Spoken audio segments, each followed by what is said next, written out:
นคลับทุกคนเนาะทุกคนมื้อนี้สะพอนมาแจ้งมาแจ้งเตือนเนาะสะพอนมาแจ้งเตือนมื้อนี้ค่ะเพราะว่าหลายผู้หลายคนก็อยากไปคอฟเวอร์เพลงสะพอนนางกอดกกเป่าเนาะ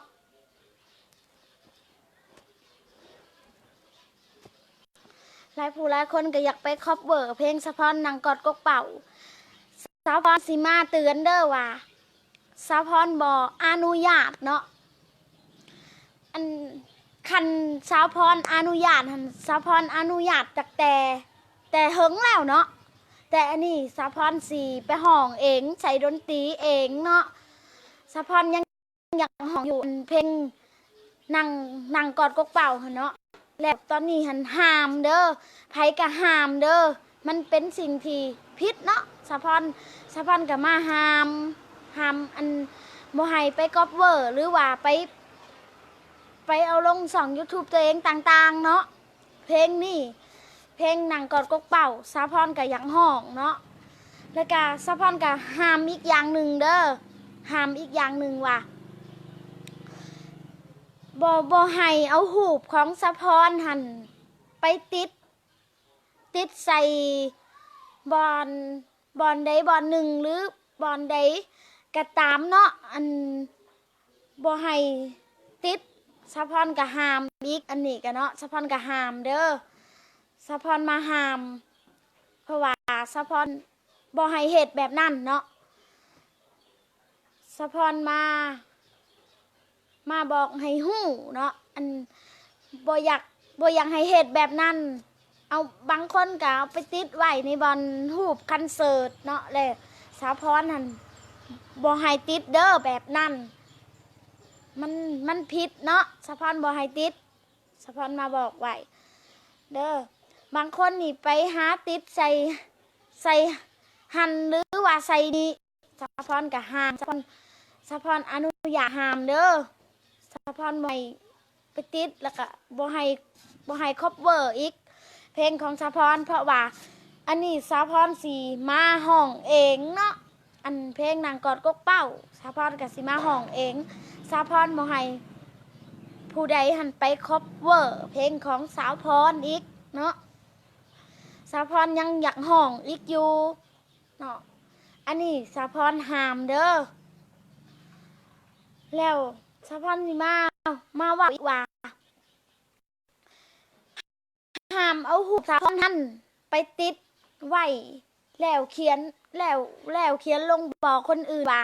สาวพรสีไปห่วมงานหรืออีหยังเนาะเพราะว่าสาวพรห้ามคือกันอันนี้กันเนาะสาวพรบ่อยากให้อันผู้ใดเฮ็ดนี่เนาะอันยังหักแล้วก็ยังอยู่ยังอยากอยู่กับสะพอนเนาะยังเป็นสะพอนนะผู้ใดก็ห้ามเด้ออันไปเฮ็ดแบบนี้ดูไปเอาคลิปของสะพอนหันลง YouTube เนาะสะพอนมาบอกเนาะสะพอนบ่ให้เฮ็ดแบบนั้นเนาะสะพอนก็มาบอกอันให้ฮู้เนาะอันว่าสิเป็น FC หรือว่าแฟนคลับเนาะสะพอนก็บ่อยากให้เฮ็ดแบบนี้เนาะเพราะว่ามันเป็นสิ่งที่ดีเนาะมันเป็นสิ่งที่บ่ดีแล้วสะพอนก็บ่อยากให้เฮ็ดเพราะฉะนั้นสะพอนจึงได้มานั่งบอกมานั่งเว้าเนาะสะพอนบ่อยากให้ไปคอฟเวอร์เพลงอีหยังเนาะแล้วสะพอนมาบอกให้ฮู้เนาะแล้วสะพอนมาบอกให้ฮู้แล้วสะพอนมาบอกให้ฮู้เนาะแล้วสะพอนมาบอกให้ฮู้อยากให้อันขอความอยาก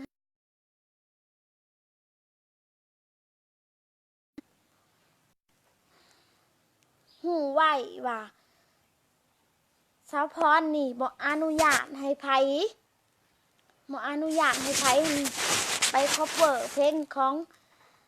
เพลงของสาวพรเนาะหรือว่าไปติดหูปของสาวพรใส่ต่างๆสาวพรห้ามที่สุดนะเนาะสาวพรห้ามที่สุดเด้อแล้วก็สาวพรบ่อยากให้เอาหูปของสาวพรหันไปติดใส่ในใช้กระยาเนาะสาวพรบ่อยากให้เอาไปติดสาวพรบ่อนุญาตนะสิว่าล่ะค่ะอันคือไปคัฟเวอร์เพลงสาวพรกับ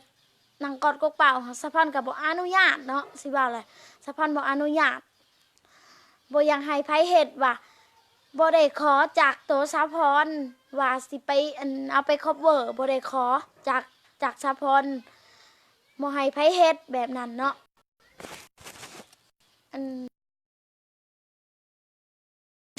ใส่ดนตรีหรือว่าใส่หยังก็อย่าแล้วบ่ให้เฮ็ดนอกจากขออนุญาต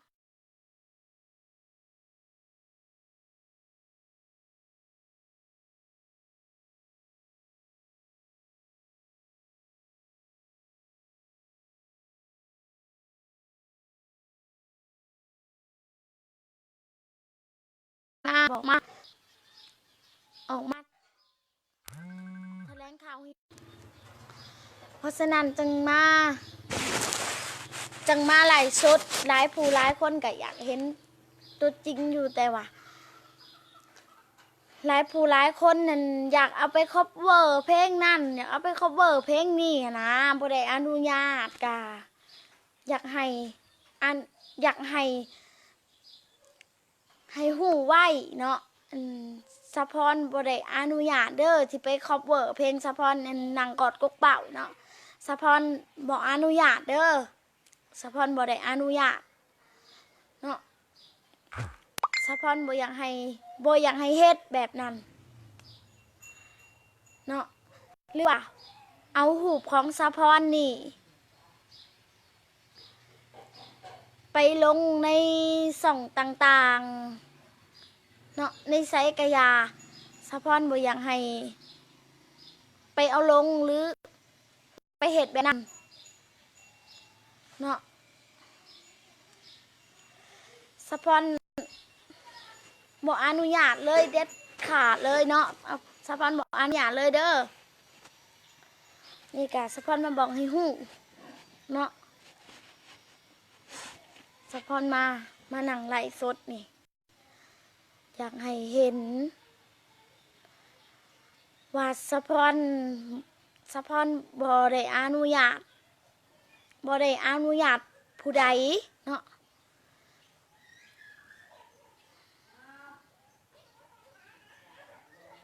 เพราะว่า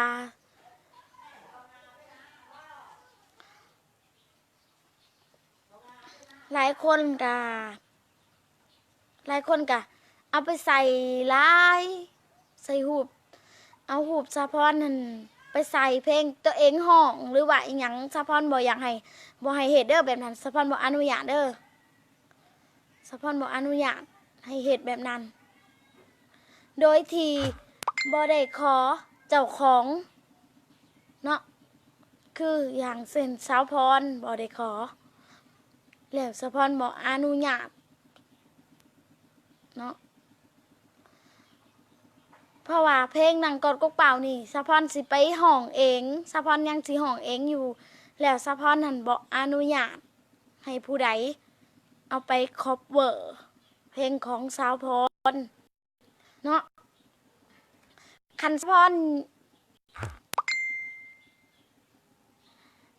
สะพรมาบอกอันนี้มาบอกให้เห็นเนาะมาบอกให้เบิ่งนะสิว่าล่ะค่ะออกมาบอกมาไล่สดบอก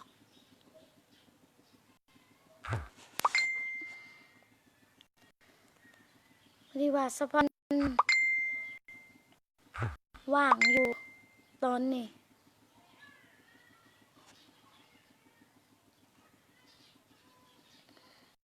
ฝากกดไลค์กดแชร์ให้สะพรนี่เด้อฝากไลค์สะพรนี่เด้อฝากไลค์สะพรนี่เด้อสิได้อยู่กับสะพร นานฝากซึ่งส่องยูทูบ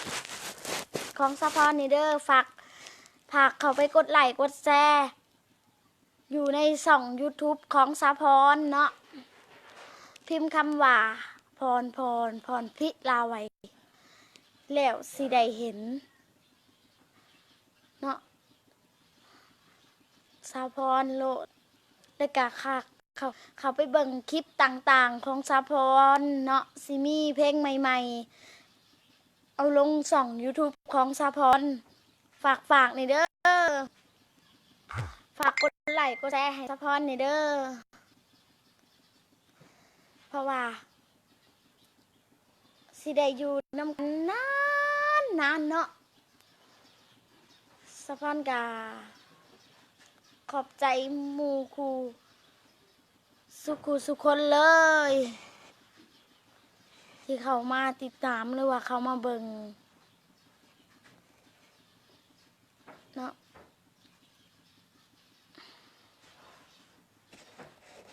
เมื่อวานนี่กะมีเวียกน้อยหนึ่งกะไปเวียกลงน้ำนาลงเกี่ยวข้าวว่ะพิษเนาะลงเกี่ยวข้าวแน่เมื่อวานนี่กะไปเวียกก็เลยว่า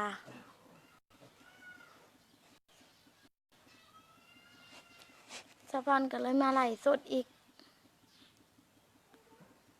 เจอหนึ่งเนาะมาไล่สดให้เห็นแบบนี้เราจะมาบอกมาอย่างเนาะห้ามเด้อผู้ใดก็ดีห้ามไปคอปเวอร์เด้อห้ามไปคอปเวอร์เพลงสะพอนบอกอนุญาตให้คอปเวอร์เนาะ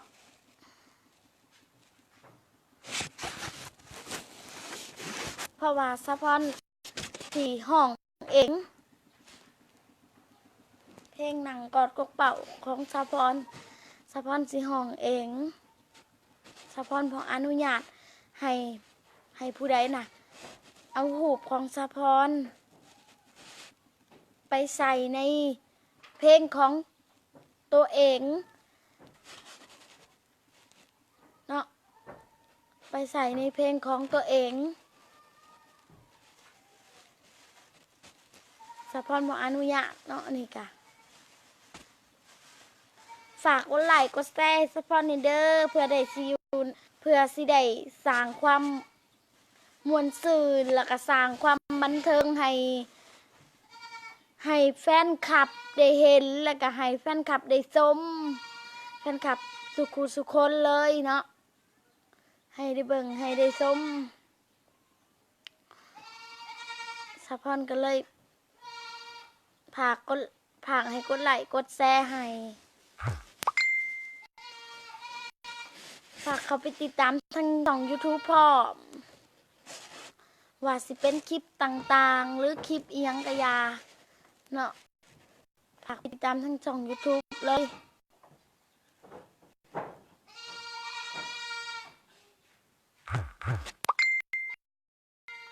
ก็สิได้มีกำลังใจนะมีกำลังใจออกคลิปใหม่ให้เห็นอีกออกคลิปใหม่ให้เบิ่งให้ส้มนะคันแฟนคลับเขาไปติดตามใน YouTube เนาะหรือว่ากดไลค์กดแชร์ใน Facebook เนาะสิได้มีสะพอนกับสิได้มีกำลังใจขึ้นคู่มือเพื่อสิเฮ็ดคลิปใหม่ออกมาให้หมู่กูได้เห็นแล้วก็ให้ชาวเพชรให้หมู่ให้แฟนคลับเนาะสุคนชาวเพชรมุกได้เห็นความมวลซื่นความบันเทิงหลากหลายที่มันมีอยู่เนาะก็ได้เห็นหมดสุคนฝากไว้ในเด้อนี่จ้ะเนาะเรื่องเด้อวันนี้คันผู้ใดอยากติดต่องานหรือว่า อยากติดต่องานด่านสัมผัสเนาะให้ติดต่อไปหาครูเอเนาะที่เบอร์ในข้างเฟซของสาพรเพราะว่าครูเอเป็นผู้จัดการของสาพรเนาะ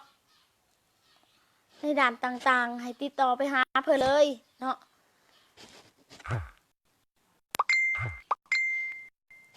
นี่ค่ะสาพรผากไว้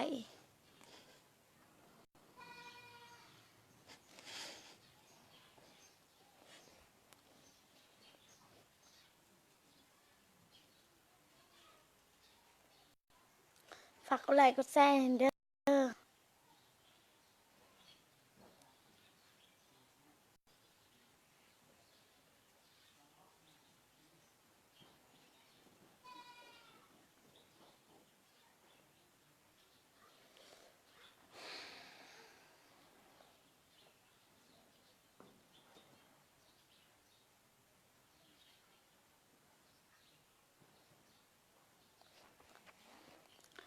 ว่าสปอนมานั่งหากับมาแต่เวียกหน่อยหนึ่งสปอนก็เลยมานั่งไล่สดมาสี่แจกนะสิว่าละมาเว้ามาบอกให้ฮู้ว่าบ่ให้คบเบอร์เพลงของสาพรนั่นแหละบ่ให้คบเบอร์หรือบ่ให้เอาไปเฮ็ดหยังทั้งสิ้นเนาะบ่ขออนุญาตอีกบ่ให้คบเบอร์เด้อบ่ได้อนุญาตอีกเนาะสาพรบ่อนุญาตหรือว่าสิขอรูปสาพรไปใส่เพลงตัวเองที่ห้องกะสาพรบ่อนุญาตเด้อสาพรบ่ขออนุญาตเด้อสาพรบ่อนุญาตให้ใครเอาไปได้เนาะเพราะว่าสาพรผู้เป็นเจ้าของเพลงสาพรก็สิห้องเองเพราะว่าสาพรยังบ่ได้ห้องลงเองเนาะสาพรสิห้องเองเนาะสาพรสิห้องลงเองสาพรก็เลยบ่ให้ผู้ใดเอาไปคัฟเวอร์หรือในด่านต่างๆสาพรสิห้องเองง่ายๆว่ะสาพรก็ยังสิห้องอยู่เพลงนั่งกอดกกเป่าของสาพรน่ะเนาะสาพรบ่ให้ไปคัฟเวอร์หรือเอาไปใส่ดนตรีอิหยังต่างๆสาพรห้ามเลย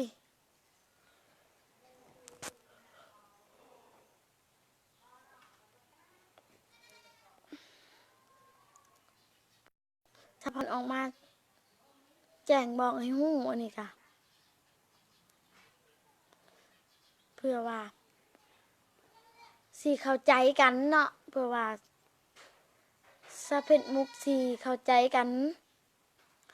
อันที่เอารูปสาพรไปติดในบอนที่ข้างคอนเสิร์ตอยู่เวียงจันทน์น่ะสาพรห้ามเด้อสาพรบ่อนุญาตเด้อเพราะว่ามัน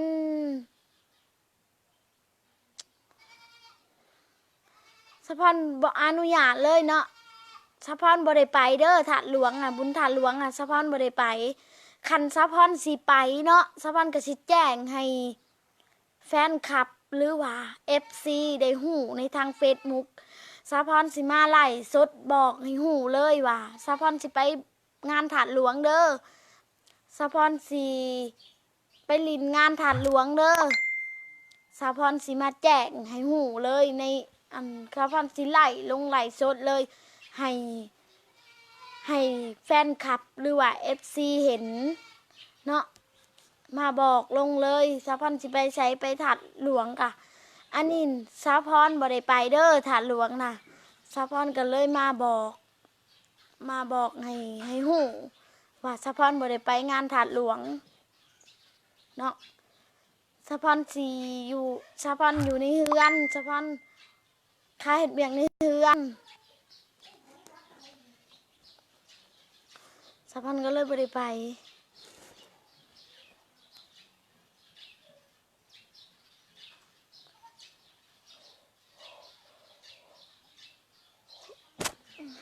พอนก็ง่วงหลายคันผู้ใดคันผู้ใดว่าคิดว่าสาวพรสิไปงานถาดหลวงสาวพรสิมาแจ้งอีกเทื่อหนึ่งว่าคันสาวพรสิไปงานถาดหลวงแต่สาวพรก็สิมาแจ้งออกในเฟซบุ๊กว่าสาวพรสิไปงานถาดหลวงเด้อมื้อนี้สิไปลินแต่ตอนนี้สาวพรบ่ได้ไปสาวพรก็แจ้งให้ฮู้ว่างานถาดหลวงนั้นสาวพรบ่ได้ไป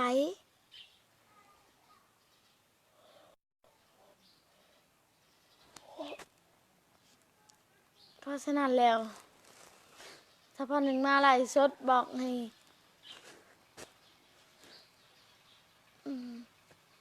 FC หรือว่าแฟนคลับให้ฮู้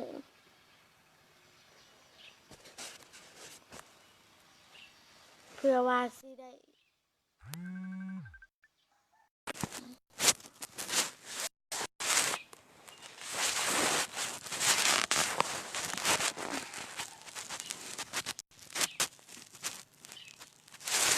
เข้า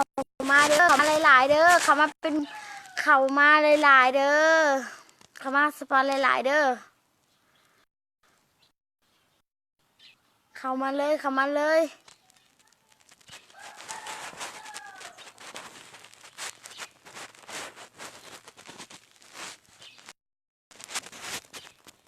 ฝากกดไลค์กดแชร์นี่เด้อเข้ามาแล้วฝากกดไลค์กดแชร์สปอนนี่เด้อ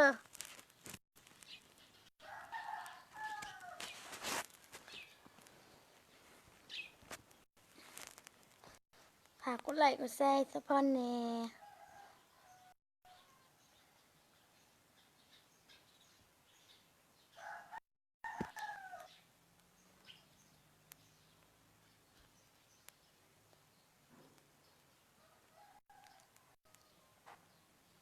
สปอนมาไลฟ์สดมาบอกเนาะสปอนสิบอกว่างานถาดหลวงปีนี้งานประทัดหลวงปีนี้สะพอนบ่ได้ไปสะพอนบ่ได้ไปสะพอนอยู่เฮือนอยู่บ้านเนาะสะพอนบ่ได้ไปสะพอนมาไลฟ์สดบอกเด้อว่าสะพอนบ่ได้ไป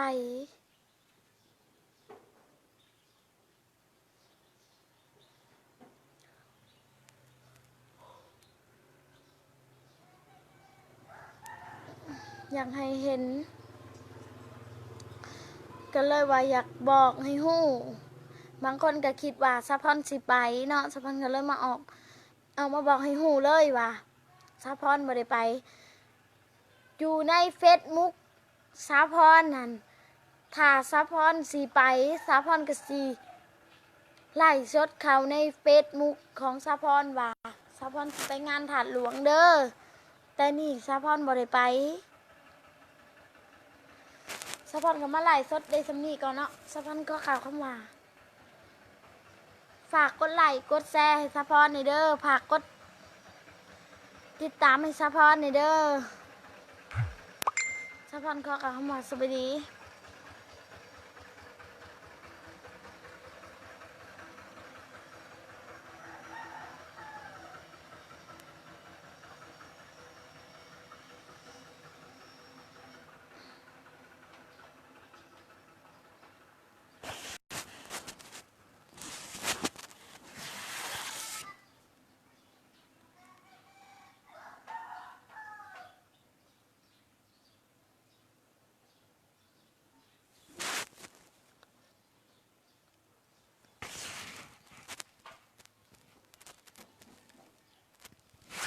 เดี๋ยวสะพอนไปนี่ก่อนหน่อยหนึ่งเนาะเดี๋ยวสะพอนจะขึ้นมาอีก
สะพอนนั่นแล้วเรียกว่าสะพอนลงไปน้อยหนึ่งเนาะ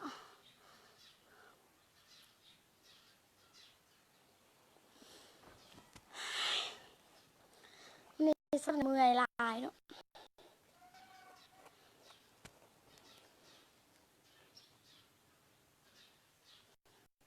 เฮ็ดเวียกงอนไปเฮ็ดเวียกในนาเนาะก็ยังแล้วเวียกสะพอนก็เลยเมื่อยลาย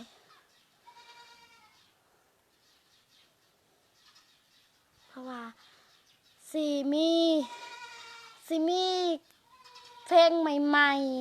ๆสะพอนสีเอาลงทั้งด่าน YouTube เนาะคันผู้ใดอยากติดตามสะพอนก็ให้ติดตามทั้งด่าน YouTube ต่างๆเนาะหรือว่าให้ติดตามทาง Facebook ก็ได้ให้กดติดตามสะพอนนี่เด้อถ้าผู้ใดอยากอยู่กับคันผู้ใดอยากให้สะพอนมีกำลังใจเนาะในการเฮ็ดคลิปใหม่ออกมาเนาะก็ฝากติดตามแล้วก็ฝากกดไลค์ฝากกดแชร์แล้วก็ฝากกดกระดิ่งให้เนาะสะพอนสิได้มีกำลังใจขึ้นคู่มือเลยเนาะในหูว่า FC หรือว่าแฟนคลับได้อยู่กับสะพอนเนาะอันที่สะพอนมาแจ้งการอีกเทื่อหนึ่งว่าอันงานถาดหลวงสะพอนบ่ได้ปะงานถาดหลวงสะพอนบ่ได้ไปสะพอนมาแจ้งการให้หูอีกเทื่อหนึ่งเนาะสะพอนบ่อยากไปเนาะสะพอนยังบ่ว่างนะสะพอนยังบ่อยากไปแล้วก็ยังบ่ว่างพ่อมานะสะพอนก็เลยว่ามีเกี่ยวข่าวสะพอนยังเกี่ยวข่าวอยู่เนาะสะพอนก็บ่ได้ไปสะพอนห้ามที่สุดว่าห้ามเอารูปของสะพอนหันติดไว้ในด่านต่างๆว่าสะพอนบ่อนุญาตเนาะสะพอนบ่อนุญาตว่าบ่อนุญาตให้ติดรูปของสะพอนนะใส่ในบอนที่คอนเสิร์ตอันที่มาลงค่ะว่าแล้วก็เขียนว่าสะพอนสิไปงานถาดหลวงสะพอนบ่ได้ไปเด้อสะพอนห้ามเลยแบบว่าบ่เลยบ่ให้เฮ็ดเลยนะแบบนั้นสะพอนบ่ให้เฮ็ดเลยเพราะว่าสะพอนบ่อนุญาตเนาะคงสิเข้าใจแล้วเนาะหลายภาคส่วนก็ดีหลายผู้หลายคนก็คงสิเข้าใจและอันแฟนคลับแต่ละคนก็ดีเนาะแฟนคลับสุคนก็สิเข้าใจในคำหมายของสะพอนที่สะพอนบ่อนุญาตเนาะสะพอนบ่อนุญาต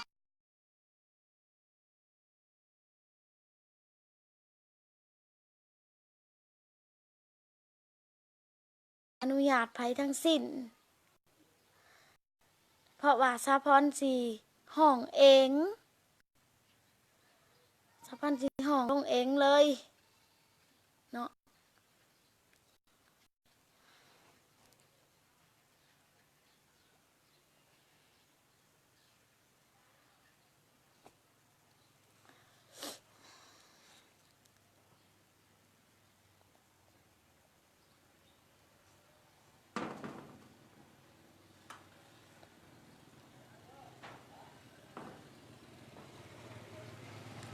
สะพอนก็ไอ้นี่หน่อยหนึ่งเนาะ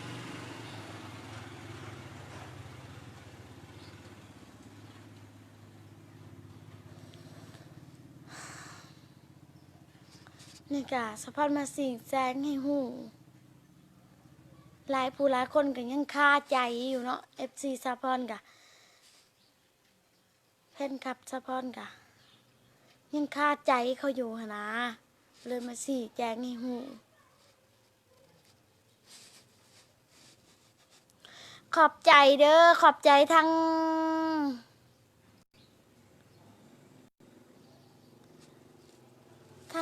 ทั้ง5,000หรือว่า6,0007,000เนาะ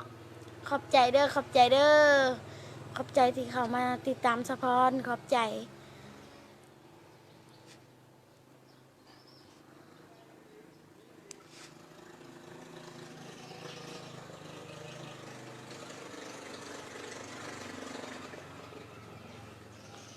ใจเด้อที่เขามาเบิ่งสะพอนสบายดีสบายดีเด้อ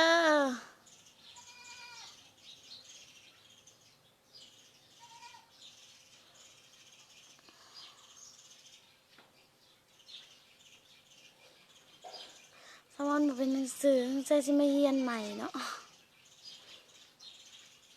สะพอนบ่ให้เฮ็ดเด้อแบบนั้นเด้อเพราะว่าสะพอนบ่อนุญาตแล้วเนาะหลายผู้หลายคนคงสิเข้าใจเมื่อกี้นี้สะพอนว่าสิลาไปก่อนเลยเนาะสะพอนก็ยังบ่ลาสะพอนก็ตดเลย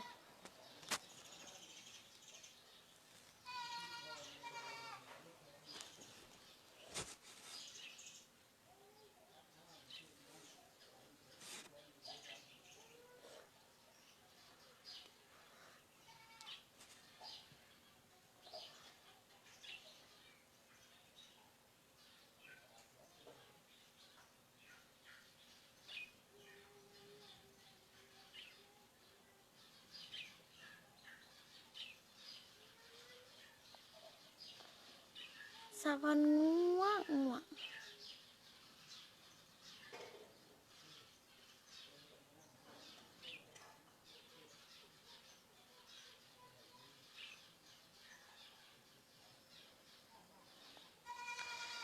สะพอนนั้น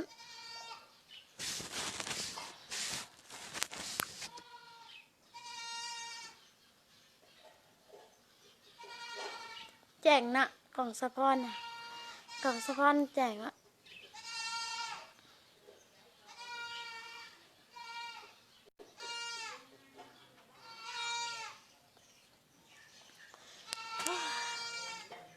สะพอนหิวข้าวหลายแล้วมัน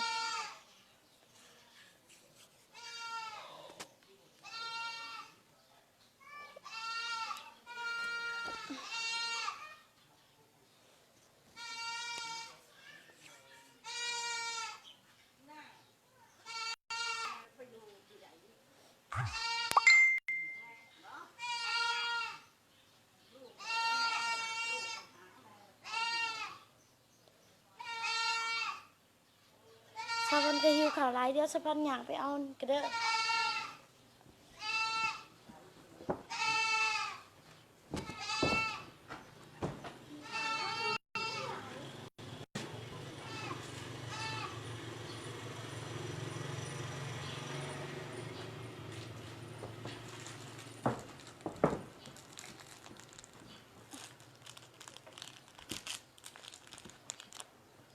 สะพอนยังไม่ได้กินข้าวเกินเลยสะพอนหิวข้าวหลาย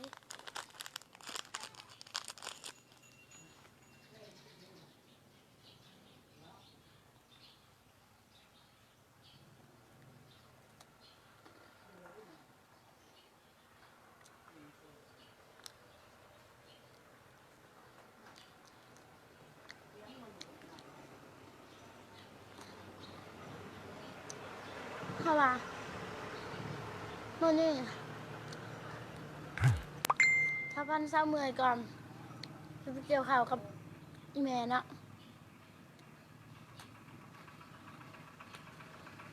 เลยมันนั่งหลายชุด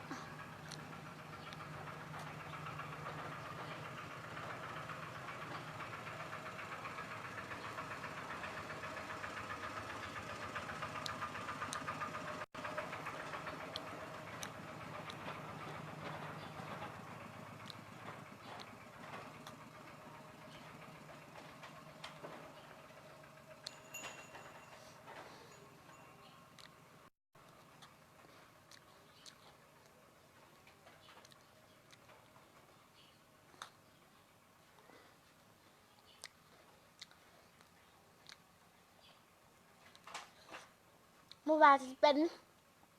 คลิปหนังต่างๆหรือคลิปเพลงก็ให้เขาไปติดตามอยู่ YouTube เนาะของสะพรแล้วก็ให้ฝากให้ติดตามในทางเฟซบุ๊กพร้อม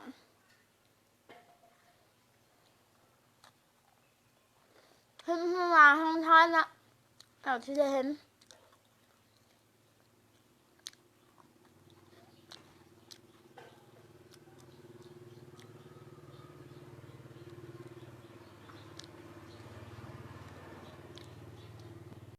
มีสะพานไปก่อนเนาะทำอะไรดี